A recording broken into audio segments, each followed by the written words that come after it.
কাৰ আইনৰ অধীনত দুই বাংলাদেশীয়ে লাভ কৰিলে নাগৰিকত্ব। 2007 চনত ভাৰতত প্ৰৱেশ কৰা বাংলাদেশীক নাগৰিকত্ব প্ৰদান।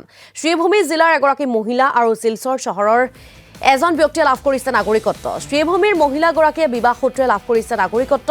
দুয়োগৰাকী ব্যক্তিয়ে কাৰ আওতাত আবেদন কৰিছিল নাগৰিকত্বৰ বাবে।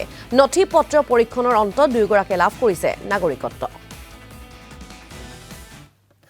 গতকাল দুইজন আমাদের বরাক উপত্যকার একজন হচ্ছেন শ্রীভূমি জেলার আর একজন হচ্ছেন কাছাড় জেলার দুইজন নাগরিকত্ব পেয়েছেন আমাদের নাগরিকত্ব সংশোধনী আইন 2019-এর আওতায়।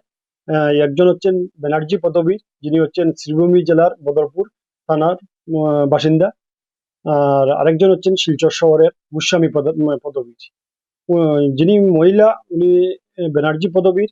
ওনার জন্ম হচ্ছে 1985 সালে বাংলাদেশের চট্টগ্রাম এলাকায়, এবং উনি ভারতে প্রবেশ করেছিলেন 2007 সালের জানুয়ারি মাসে, এবং বিবাহ সূত্রে আবদ্ধ হন 2007 সালের ফেব্রুয়ারি মাসে বদরপুরের। স্বামী বদরপুরের, স্বামী পেশায় চিকিৎসক। ওনার এক ছেলেও রয়েছে 15 বছর বয়সের। তো উনি বিবাহ সূত্রে নাগরিকত্ব পেয়েছে। তো পুরুষ যে গোস্বামী পদাধিকারী, শিলচর শহরের বাসিন্দা, যিনি, উনার বাড়ি হচ্ছে বাংলাদেশ, শ্রীমঙ্গল, বাংলাদেশ সাতগাঁওতে উনার মূল বাসিন্দা ছিল। উনি 1975 সালে ভারতবর্ষে প্রবেশ করেছিলেন। উনি পেশায় ব্যবসায়ী, শিলচর শহরের। উনি আগরতলার একজন মহিলাকে বিবাহ করেন, এবং 2007 সালে উনি বিবাহ করেন। দীর্ঘদিন থেকে শিলচর শহরে উনি বসবাস করছেন।